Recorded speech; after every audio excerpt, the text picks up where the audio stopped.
কর্ম করতে থাকো, যেটা ভাগ্যে আছে সেটাই হবে, আর যেটা ভাগ্যে নেই সেটা এসেও ফিরে চলে যাবে। তো এটাই মেনেই জীবনটা চলতে থাকবে। তো চলো, গুড মর্নিং বন্ধুরা, আর নিউ ইয়ারে এটা আমার ফার্স্ট ভিডিও। তো আশা করি তোমরা খুব ভালো আছো, আর তোমাদের সবাইকে জানাই হ্যাপি নিউ ইয়ার। আমার একটা নতুন ভ্লগ ভিডিওতে তোমাদেরকে অনেক অনেক স্বাগত জানাই। আশা করি তোমরা ভালো আছো, আমিও ভীষণ ভালো আছি। শীতটা ভালোই পড়েছে, তার জন্য সবাই একটু সাবধানে থেকো আর একটু সুস্থ থেকো। নিজের কেয়ার নিতে একদম ভুলিও না, কারণ এই শীতে যদি শরীর খারাপ হয় তাহলে শরীরটা ভীষণই কিন্তু খারাপ হবে, আর পরিবারের সবাইকে নিয়ে ভালো থাকতে পারবে না। আর এখন তো শীত, এখন নানা রকম ফেস্টিভ্যাল আছে, সেগুলোতে আমাদেরকে আনন্দ করতে হবে, তাহলে শরীর খারাপ করার কোনো মানেই হয় না। তো চলো, আজকে একটা নতুন ভিডিও নিয়ে চলে এসেছি।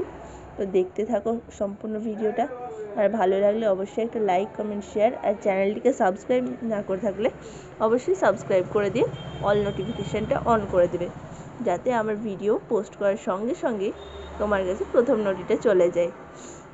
তো বন্ধুরা, ভিডিওটা শেষ পর্যন্ত দেখো আর জানাবে ভিডিওটা কেমন লাগলো। তো অনেক দিন থেকেই ভাবছি যে নিউ ইয়ারের থেকেই যে আমি রেগুলার ভিডিও আপলোড করব, তো সেটা কতটা সম্ভব হবে জানি না, তবে এবার থেকে চেষ্টা করব রোজই ভিডিও করার। তো তেমনই চেষ্টা শুরু আজ থেকে। তো এটা 2 দিন হয়ে গেল ভিডিওটার। তো এখন এডিটিং করে পোস্ট করব। সারাদিন এলবি করে মাথা খারাপ হয়ে যায়, ভিডিও এডিটিং করা হচ্ছে না। তো 2 দিন পার হয়ে গেছে, তো আজ সানডেই হয়ে গেল। তো চলো আজকে ভিডিওটা পোস্ট করা যাক। 6-7 দিন কেটে গেছে, কোনো ভিডিও পোস্ট করতে পারিনি নিউ ইয়ারে। আসলে কি বলো তো, নিউ ইয়ারে আমার কোনো প্ল্যানিংই ছিল না, যে কারণে কিছু করতেও পারিনি, তোমাদের সঙ্গে শেয়ারও করা হয়নি। আর ঠান্ডাটা যা পড়েছে এই ওয়েদারে আমারও ঠান্ডাটা লেগেই গেছে। তো সাবধানে আর কি করব বলো, সাবধানে থেকেও পারিনি অতটা সাবধানে থাকতে।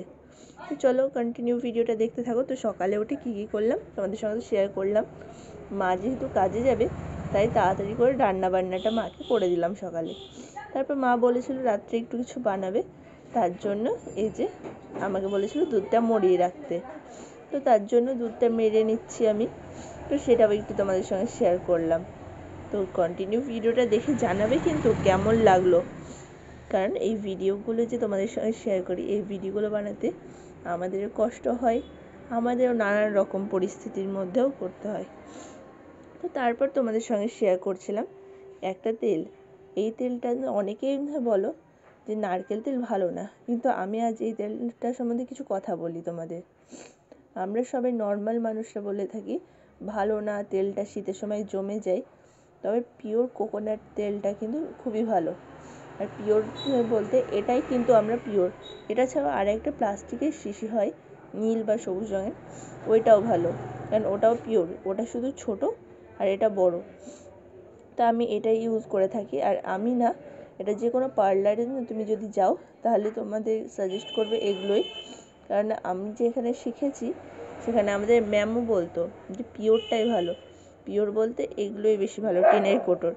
তো এখন যেহেতু শীত জমে গেছে, তো এরকমভাবে তো মাথায় দেওয়া যাবে না, তাই এই আমি বাটিতে করে এটাকে একটু গরম করে নেব, যার জন্য গলে যাবে। তো গলে যাওয়ার পর ঠান্ডা করে মাথায় দেব। তো এখন তো শীতের সময় ঠিকঠাক মাথাতে তেলও দিতে পারছি না, মাথায় প্রচণ্ড পরিমাণ খুশকির প্রবলেম হচ্ছে। তো তোমাদের কারোর যদি খুশকির ট্রিটমেন্ট কোনো জানা থাকে অবশ্যই শেয়ার করো, আমি সেটা নেক্সট কোনো ভিডিওতে তোমাদের সবার সঙ্গে শেয়ার করব। একজন যদি এগিয়ে এসে আমাকে একটা কমেন্ট করো, তাহলে অবশ্যই আমি তোমাদের সবার সঙ্গে শেয়ার করব। তো অবশ্যই কিন্তু কমেন্টটা করে জানিও কারোর জানা থাকলে, আর না জানা থাকলেও আমি নেটে সার্চ করে চেষ্টা করব। এখন এই খুশকির প্রবলেমটা সবারই হচ্ছে। লেবুর ট্রিক্সটা জানি, বাট ওটার সঙ্গে আর কী কী দিলে ভালো হয়।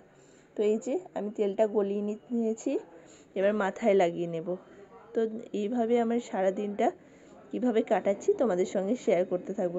তো চলো কন্টিনিউ দেখতে থাকো। আর সারাদিনে অনেক কাজই করি, সব কিছু হয়তো শেয়ার করা হয় না ভিডিওতে। এক হাতে কাজ করতে করতে আর এক হাতে ভিডিও ক্যামেরা ধরে যতটা পারি ভিডিও করে চেষ্টা করি। তো তারপর আমার স্নান করতে করতে প্রায় 3টে মতো বেজে গেছিলো। কারণ আর মাথায় তেল দেওয়ার পর 1-8 ঘন্টা পর প্রায় স্নান করেছি, কারণ আরও হাতে কিছু কাজও ছিল, তো সেসব কাজ সেরে নিই। তো তারপর খাওয়া দাওয়া করে নিয়েছি, স্নান করে তোমাদের সঙ্গে দেখা হলো। তো খাওয়া দাওয়া করার পর এখন প্রায় 3:30 বেজে গেছে। তো এবার আমাকে যেতে হবে দোকান, কারণ দোকানটা আগে সকালেও খুলতাম, কিন্তু সকালে অনেকটাই বেলা হয়ে যেত, 11টার সময় দোকান খুলতাম।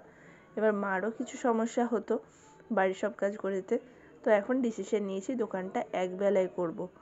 কারণ দোকানটা যেহেতু বাড়িতে যদি হতো এতটা প্রবলেম হতো না, কিন্তু বাড়িতে না, আমার বাড়ি থেকে 3 কিলোমিটার দূর। সেখানে যখন যাব তখন আমাকে পুরো সময়টা সেখানে দিতে হবে, তো বাড়ির জন্য সে সময়টা আমার রাখতে পারবো না। তো বাড়ির কাজও দেখতে হবে, চারিদিকে দেখার জন্য এইটাই আমি ডিসিশন নিলাম। কারণ বয়স কম হলে পরেও অনেক কিছু দায়িত্বই ঘাড়ে এসে পড়েছে, তো দায়িত্বগুলো পালন তো ঠিক করে করতে হবে। তো চলো, দোকানেও চলে এসেছি কথা বলতে বলতে। আমি আজকে তোমাদেরকে বলছি না যে আমি সারাদিনে কী কী করছি না করছি, তো দায়িত্ব ঘাড়ে এসে পড়লে কিন্তু আমার মতনই অবস্থা হবে, হুট করে ঘাড়ে দায়িত্ব এসে পড়লে। তো আজকের ভিডিওটা এই পর্যন্তই, দেখা হচ্ছে নেক্সট কোনো ভিডিওতে। ততক্ষণ ভালো থেকো, সুস্থ থেকো, টাটা বাই। আজকের মতো এখানে শেষ করছি।